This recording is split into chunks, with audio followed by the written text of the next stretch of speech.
Bom dia a todos. Muito obrigada por esse convite tão amável, que eu estava comentando que a época não era melhor para eu poder viajar e vir até aqui, por isso estou com uma viagem meio rápida, mas espero voltar depois com mais calma. Mas de qualquer maneira, me estava chamando muita atenção a movimentação do Estado do Espírito Santo. Então, eu procurei acomodar minha agenda para, de qualquer maneira, vir conhecer um pouco mais de perto, conversar nesse debate com vocês, para ver o que está acontecendo aqui. Porque eu tenho, primeiro, antes de tudo, uma grande curiosidade para saber realmente o que está acontecendo no nosso país.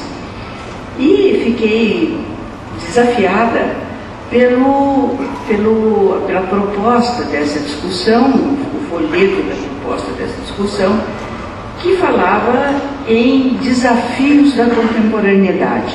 Quais são os desafios da contemporaneidade? Um pouco com essa ideia, me parece, os organizadores procuraram definir os temas e convidar as pessoas para virem participar do debate.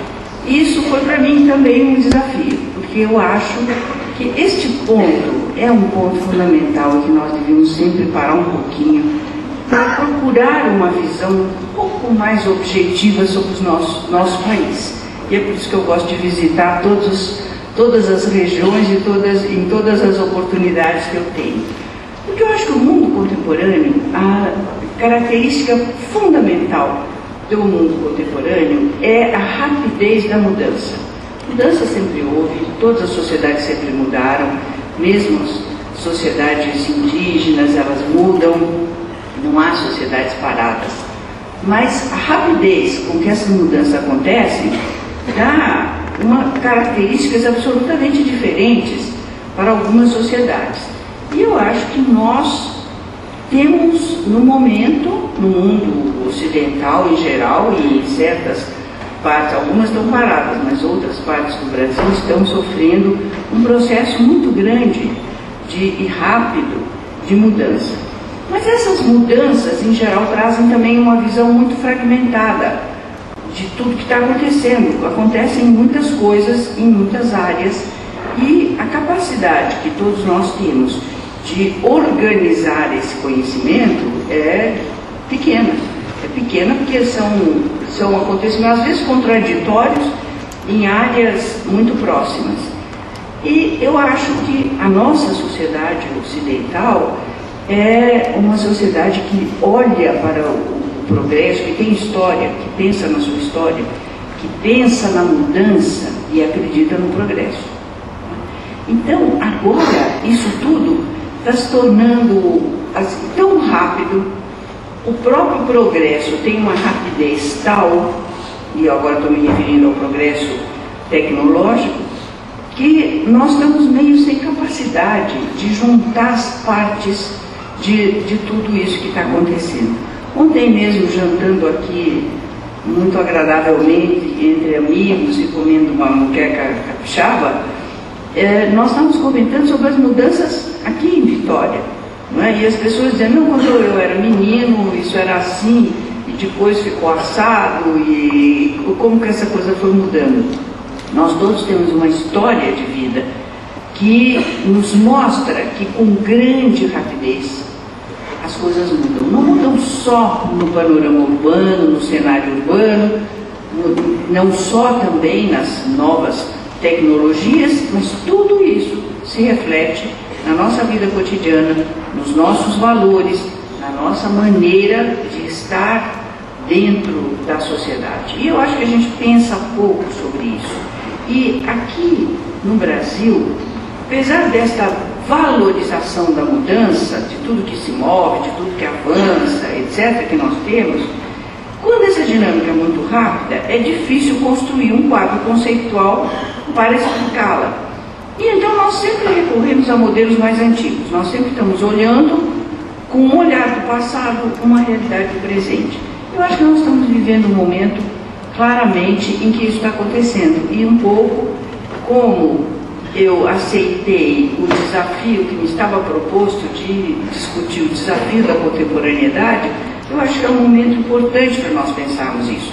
E vou dar só rápidos exemplos, que eu não quero ficar só nesse tema, mas eu acho esse tema importante para a gente entender todo o resto. Nós tivemos, obviamente, uma revolução tecnológica incrível a partir da segunda metade do século XX, ou ainda mais restrito, nas 2 últimas décadas do século XX, nós tivemos um ritmo de mudança que nunca se viu. Eu me lembro que eu, menina, ouvia meu pai contar, fascinada, que ele nasceu no começo do século XX, do século passado. Então, ele era muito jovem, nós morávamos no interior do estado de São Paulo, e ele saiu da fazenda onde ele morava para vir para a cidade para ver uma coisa que contaram para ele, que pela primeira vez ia aparecer nesse lugar, em Araraquara, que era um automóvel. E ele repetia a palavra assim para mim, automóvel. Era isso que era o fascinante, alguma coisa que se move sozinho, né? E para mim isso já era incrível, porque como eu nasci já usando o automóvel, né, para mim parecia tão estranho que isso não tivesse existido. E daí ele contava a primeira vez que ele viu um avião, etc. Então o século XX já foi um século de mudanças tecnológicas extremamente acentuadas, mudanças que têm uma repercussão sobre a vida cotidiana enorme. Mas o fim do século XX foi muito mais rápido nesse ritmo de mudança. E nós, eu acho que ainda estamos um pouco perplexos com tudo isso.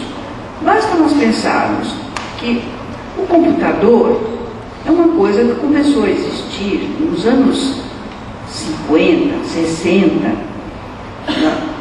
Eu usei computadores em empresas ou em agências governamentais, que eram as únicas que tinham umas coisas enormes, tinha uma sala inteira com o computador dentro. E eram poucas as coisas que a gente fazia. Bom, outro exemplo, eu fiquei horrorizada quando eu vi, depois da eleição do senhor Bush nos Estados Unidos, todas as críticas e as recontagens na Flórida, que na Flórida se contava voto com esse sistema que se chamava McBee, que é um estilete que se entra nos furinhos de um cartão. Então você levanta e aí tem, por exemplo, eu quero saber quantas mulheres tem, está lá furadinho, homem e mulher, eu ponho naquele lugar específico e reconto. Eu usei isso para fazer pesquisa nos anos 50. Não faz tanto tempo assim. Veja, eu era estudante da universidade nessa época, né? E o que é estranho, a Flórida usa até hoje. Não pareceu um absurdo para nós? Quer dizer, são esses desencontros que eu acho que é muito importante que a gente tome consciência. Nós temos uma enorme rapidez de mudança, não é? Deste computador e do McBee, nós passamos a um uso intensivo de computadores. Hoje eles estão nas casas, eles são quase individuais, cada indivíduo tem o seu. Se não tem, é porque ainda não conseguiu recursos para isso, mas eles estão disponíveis e muito mais acessíveis. Esse é outro ponto. O telefone, se nós pensarmos a mudança, o telefone durante milhares de anos existia e mudava, quando muito, de cor, de aparência, de um design do telefone, que se podia comprar um mais bonito e um mais feio. Hoje, pensem um pouco em que rapidez nós passamos para o telefone celular. Nós passamos do celular para o celular que hoje comunica com a internet, que tem fotografia, que vai falar com a televisão.